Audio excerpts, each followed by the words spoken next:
Magandang hapon po muli sa inyong lahat mga kaibigan. Ayan, andito na naman po ang inyong Lola Rely at medyo maayos-ayos po ang ating pakiramdam sa oras na ito.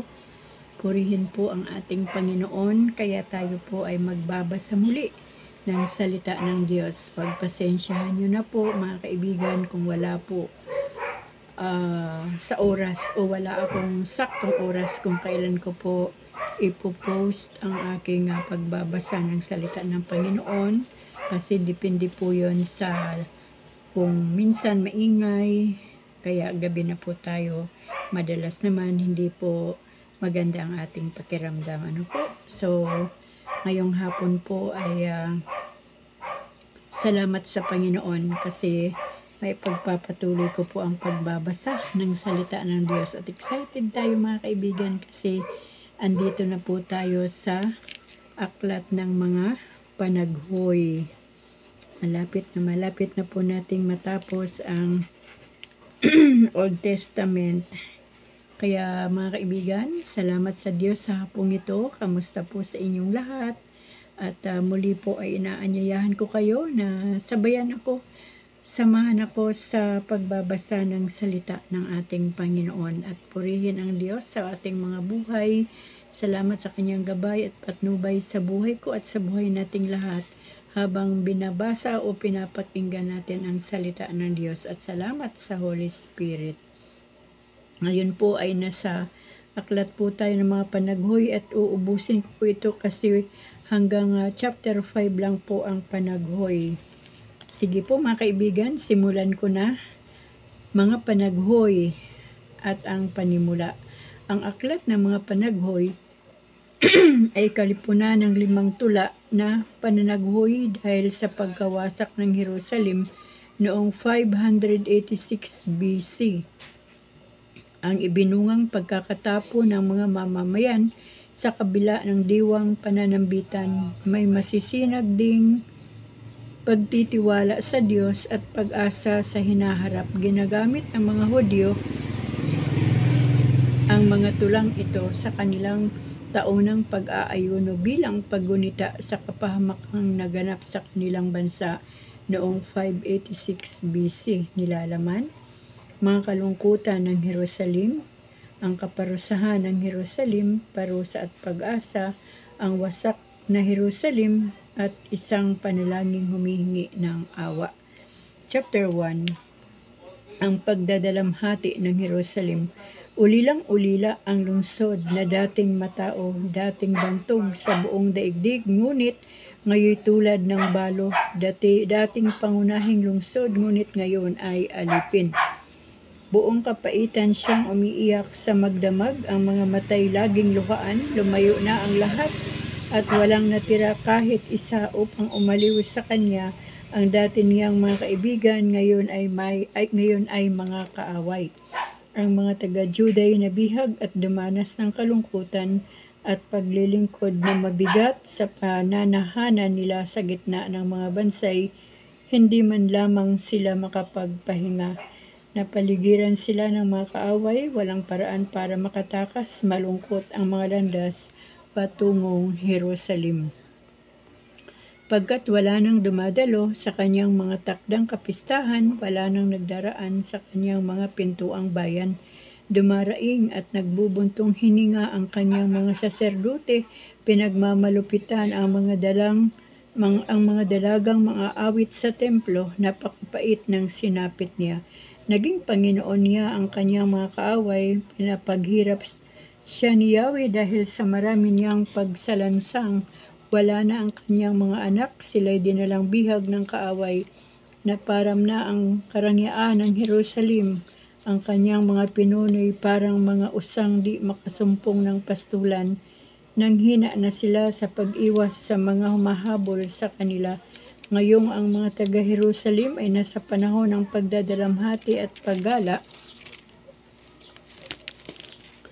Nagugunita nila ang maliligayang araw na nagdaan. Nang mahulog sila sa kamay ng kaaway, ay walang sino mang tumulong sa kanila. Nang sila'y bumagsak, tinuya sila ng mga sumakop sa kanila. Mabigat ang nagawang kasalanan ng Jerusalem, kaya't siya'y naging marumi. Itinatakbil na siya ng mga pumupuri noon sa kanya. Dahil sa tinamo niyang kahihiyan, wala siyang magawa kundi managhoy at takpan ang kanyang mukha. Ang kanyang karumhan ay di maikakaila at hindi niya alintana ang kanyang kalagayan. Malagim ang kanyang pagbagsak at wala man lamang umaliw sa kanya. Nagtagumpay ang kanyang mga kaaway at siya'y lumuhog kay Yahweh. Sinamsam ng mga kaaway ang lahat niyang kayamanan. Nakita niyang pumasok sa templo ang mga hintil na pinagbawalang pumasok doon. Dumaraing ang lahat ng kanyang mamamayan sa paghahanap ng pagkain. Ipinagpapalit nila ng pagkain ng kanilang mga kayamanan para lamang mabuhay. Yahweh, tunghayan mo kami, mahabag ka sa aming kalagayan, sabi nila. Mga nagdaraan, masdan ninyo ako. May naranasan na ba kayong hirap na gaya ng ipinadala sa akin? Bilang parusa ni Yahweh dahil sa kanyang matinding puot, nagpababa siya ng apoy mula sa itaas. Nanuot ito sa aking mga buto. Naglagay siya ng bitag at nahulog ako roon. Iniwan niya akong namimilipit sa hirap. Tinipon niya ang lahat ng pagsalansang at ipinasan sa akin. Dahil sa bigat nito'y unti-unting nauubos ang aking lakas. Ibinigay ako ni Yahweh sa aking mga kaaway at wala akong magawa laban sa kanila.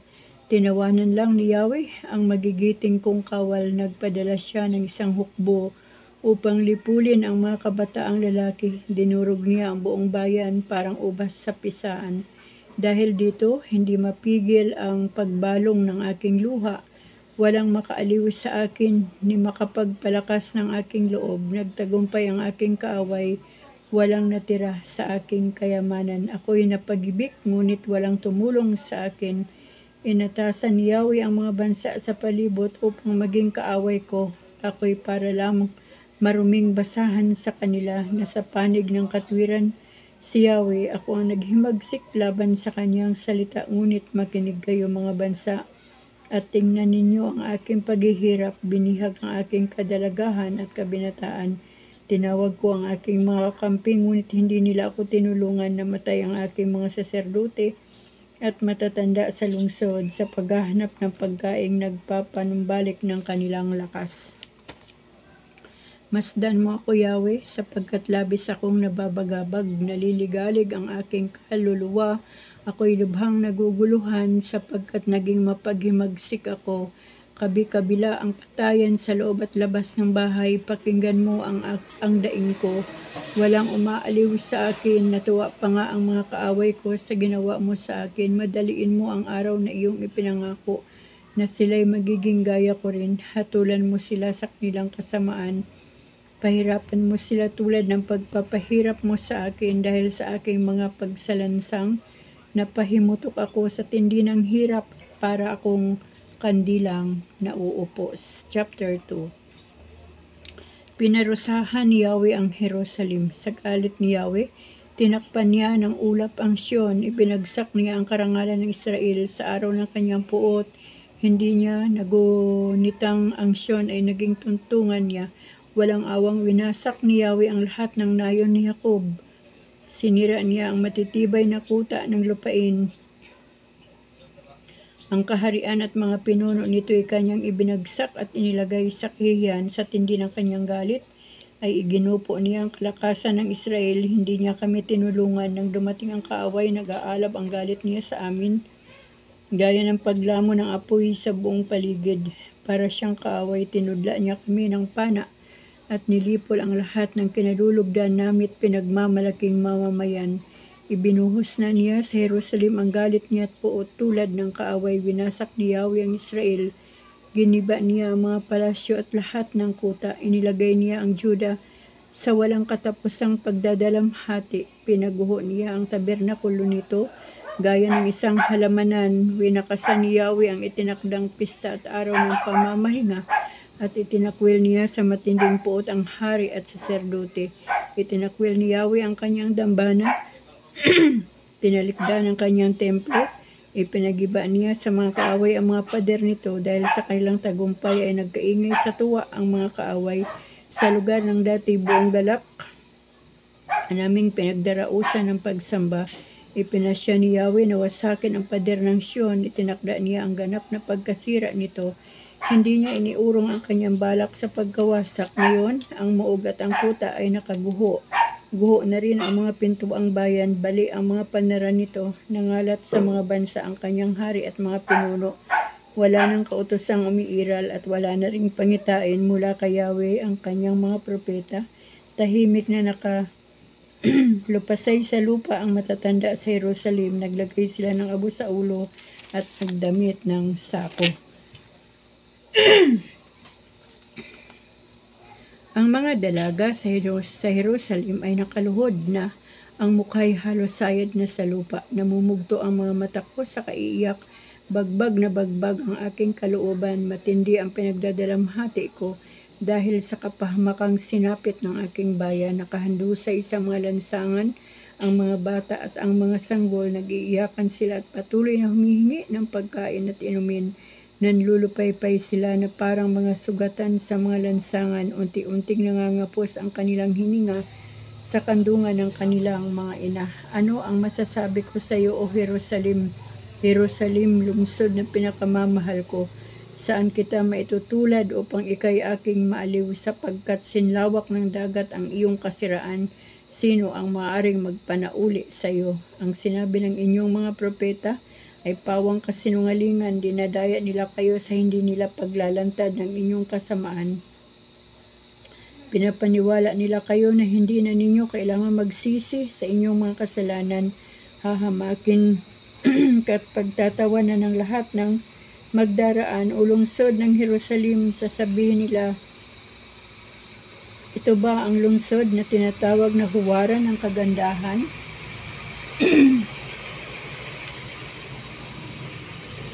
At katuwaan ng lahat ng bansa?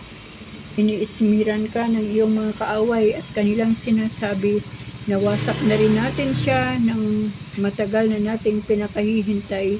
Isinagawa ni Yahweh ang kanyang balak. Tinupad niya ang kanyang banta.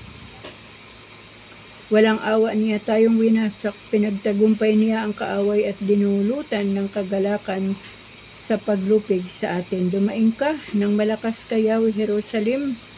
Araw-gabi, bayaan mong umagos ang iyong luha gaya ng ilog. Huwag kang titigil ng kaiiyak. Bumangon ka't humiyaw ng ulit-ulit sa magdamag. Sa bawat pagsisimula ng oras ng pagbabantay, kung baga sa tubig, ibuhos mo sa harapan ni Yahweh ang laman ng iyong puso. Itaas mo sa kanya ang iyong mga kamay, alang-alang sa iyong mga anak. Nandulupaypay sila sa gutom, nakahandusay sa mga lansangan. Yahweh, tingnan mo kung sino ang iyong pinarurusahan. Matuwid bang kainin ng mga babae ang kanilang supling? Ang mga batang inaruga nilang mabuti? O dapat bang patayin sa templo ang saserdote at ang propeta? Naghambalang sa mga lansangan ang patay, bata't matanda, dalaga't binata. Nilipol mo sila ng araw na ikaw ay mapuot, walang awa mo silang pinatay. Inanyayahan mo ang aking mga kaaway na nagdulot sa amin ng sindak. Tuwang-tuwa sila sa pagpatay sa amin. Sa araw na iyon ay walang nakatakas isa man. Nilipol nila ang aking mga anak na inaruga ko mula sa pagkabata. Chapter 3, Parusa, Pagsisisi, at Pag-asa. Naranasan ko kung gaano kahirap ang maparusahan ng Diyos. Itinaboy niya ako sa lugar na wala kahit bagyang liwanag. Walang awa niya akong hinampas sa buong maghapon. Tadtad ng sugat ang buo kong katawan at bali-bali ang aking mga buto. Ibinilanggo niya ako sa kalungkutan at pagdurusa. Isinadlak niya ako sa kadiliman. Laging nasa bingit ng kamatayan. Ginapos niya ako para hindi makatakas. Nanambitan man ako at humingi ng tulong. Hindi niya dininig ang aking dalangin. Susuray-suray ako sa tindi ng hirap at kahit saan ako bumaling ay may pader na nakahalang. Siya'y parang usong nag-aabang sa akin at parang leyong nag-aantay. Hinabol niya ako sa kaniluray. Iniwang nakahandusay. Iniakma niya ang kanyang pana at ako ang ginawang tudlaan. Pinatusok niya sa aking puso ang kanyang mga palaso. Ako'y pinagtatawanan ng lahat ng tao at ginawang paksa ng kanilang biruan. Pawang kapaitan at kalungkutan ang ipinalasap niya sa akin.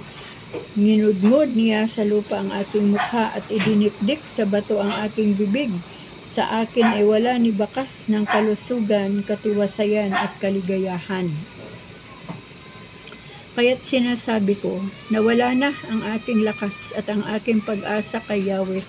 Simpait ng apdo ang alalahanin sa aking paghihirap at kabiguan. Lagi ko itong naaalala at ako'y labis na napipighati. Sorry mga kaibigan, maingay ang sasakyan. Gayon may nanunumbalik ang aking pag-asa pag naaalala ko ito. Ang hindi nagmamaliw na pag-ibig ni Yahweh at ang kanyang walang kupas na kahabagan. Hindi nagbabago tulad ng bukang liwayway, dakila ang kanyang katapatan. Si Yahweh ay akin, sa kanya ako magtitiwala. Si Yahweh ay mabuti sa mga nagtitiwala sa kanya. Pinakamabuting magagawa ng tao ay buong tiyagang maghintay sa pagliligtas ni Yahweh at mabuti sa isang tao na siya'y matutong magtiyaga mula sa kanyang kabataan. Kung siya'y palasapi ng kahirapan, matahimik siyang magtiis at maghintay. Siya'y magpakumbaba sa harapan ni Yahweh at huwag mawala ng pag-asa. Tanggapin ang lahat ng pananakit at paghamak na kanyang daranasin. Mahabagin si Yahweh at hindi niya tayo itatakwil habang panahon. Ngunit bagaman siya'y nagpaparusa, hindi nawawala ang kanyang pag-ibig. Hindi niya ikatutuwang tayo'y saktan o pahirapan. Hindi nalilingid kay Yahweh kung naghihirap ang ating kalooban. Alam niya kung sinisikil ang ating karapatan.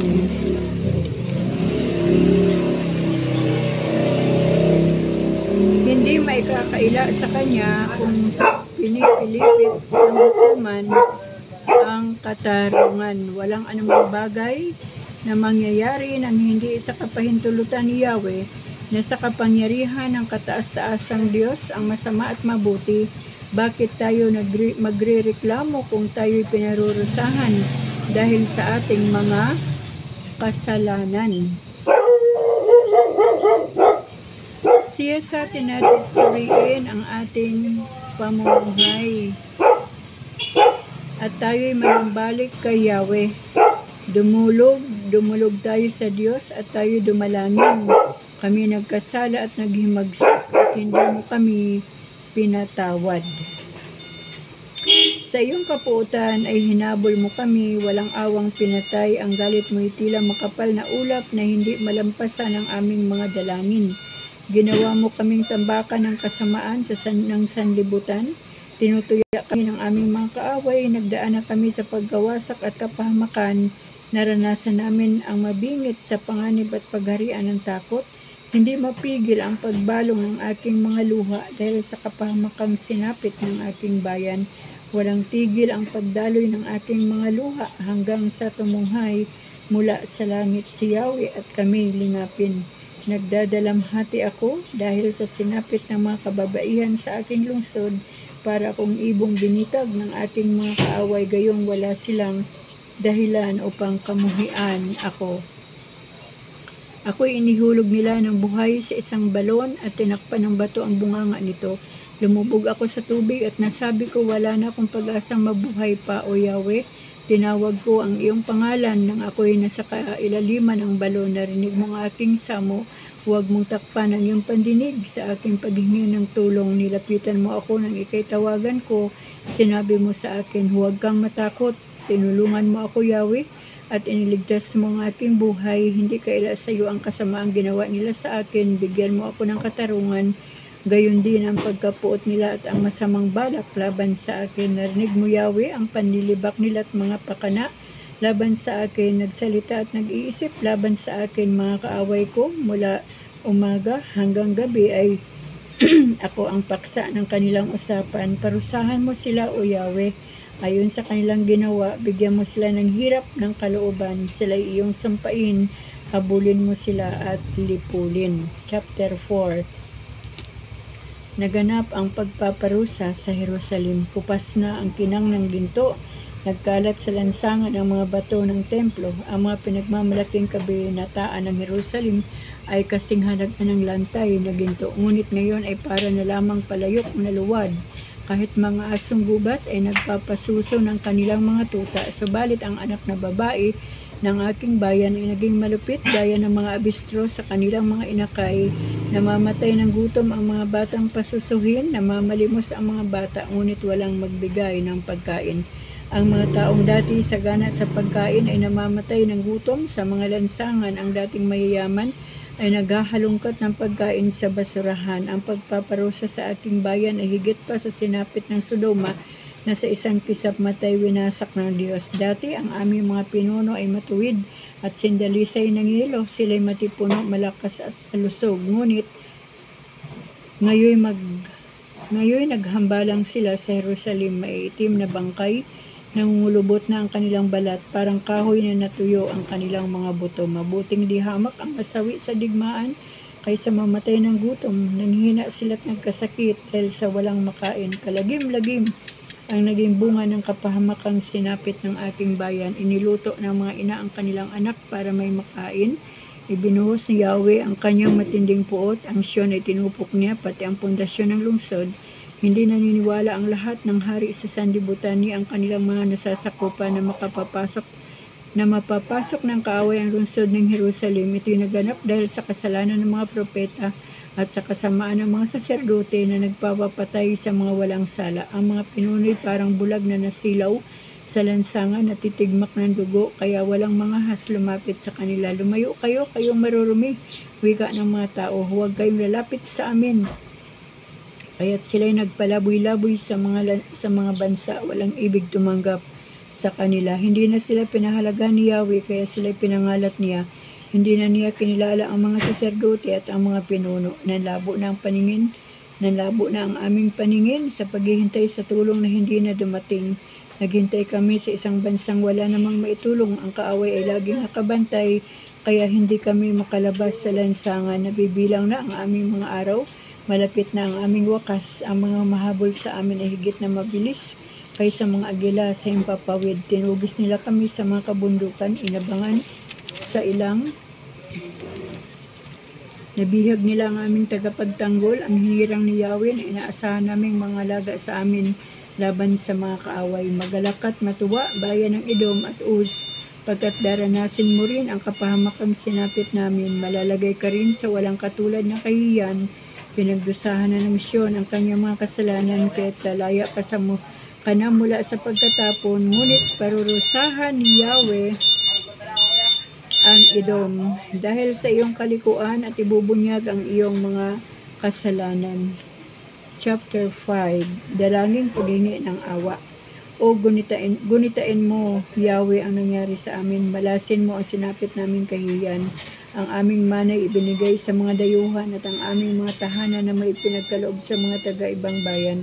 Ang aming mga amay pinatay ng mga kaaway, kaya balo ang aming mga ina. Kailangang bayaran namin ang tubig na aming iinumin, pati ang mga panggatong ay aming binibili. Pinagtrabaho kaming para mga hayop, hindi man lamang pinagpapahinga. Para magkaroon ng sapat na pagkain ay halos magpalimos kami sa Ehipto at Assyria. Nagkasala ang aming mga magulang at ngayong wala na sila ay kami ang nagdurusa. Mga alipin ang namamahala sa amin, walang makapagligtas sa amin mula sa kanilang mga kamay. Nalalagay sa panganib ang aming buhay sa paghahanap ng makakain dahil sa aming mga kaaway. Dahil sa matinding gutom, nag-aapoy ang aming katawan. Para kaming nakalagay sa pugon. Ang aming mga may bahay ay ginahasa sa Siyon. Ang mga dalagay pinagsamantalahan sa mga bayan ng Juda. Ginagapos at ibinibitin ang mga pinuno. Hindi na pinakukundanganan ang matatanda. Ang mga kabataang lalaki gigiling na parang alipin, nakukuba sa bigat ng pasan nilang kahoy. Ang mga batang lalaki Ayaw nang magpulong ang matatanda ng bayan, ayaw nang tumugtog ng mga kabataan na parang ang kagalakan sa aming puso. Ang aming pagsasaya ay naging pagdadalamhati, walang nalalabi sa aming ipinagmamalaki. Tayo nagkasala at ngayon nagdurusa, nanlulupaypay kami at nagdilim ang aming paningin, pagkat iniwan ng tao ang bundok ng Siyon. Mga asong gubat na lamang ang naninirahan doon, ngunit ikaw, O Yahweh, ang hari magpakailanman, na natili sa lahat ng salinlahi ang iyong luklukan.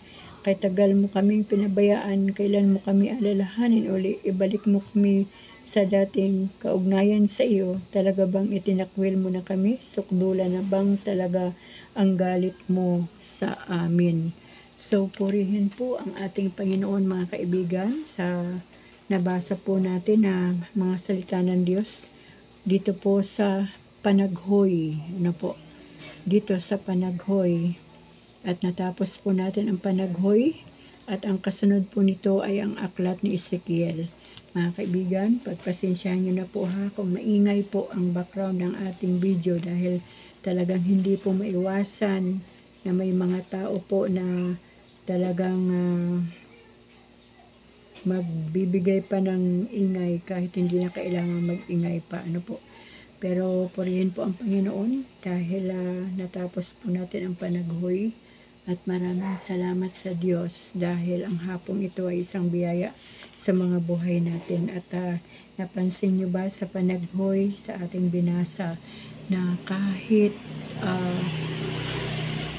dumaing na yung mga taga-Jerusalem, magmakaawa, magpakumbaba sa Diyos, ngunit hindi na sila dinirinig ni Yahweh. Ngunit alam natin na yung puso ni Yahweh ay na babagbag sa kalagayan ng mga taga-Jerusalem. Ngunit kailangan din talaga minsan na iparanas ng Diyos yung ganon, upang ang tao ay hindi na po muling gagawa pa ng kasalanan sa harapan ng ating Diyos. Kahit man po sa ating mga buhay, may mga pinagdadaanan din po tayo minsan na akala natin ay pinabayaan na tayo ng Diyos, pero ang Diyos po ay nakatingin lamang sa ating mga puso. At kapag tayo po ay magpakumbaba uli sa Panginoon at aminin na tayo po ay nagkasala, nasaktan natin ang puso ng Panginoon, ang Diyos naman po ay nababagbag at tayo po ay muling tinatanggap at pinapatawad. Kaya mga kaibigan, muli po maraming salamat po sa ating Diyos dahil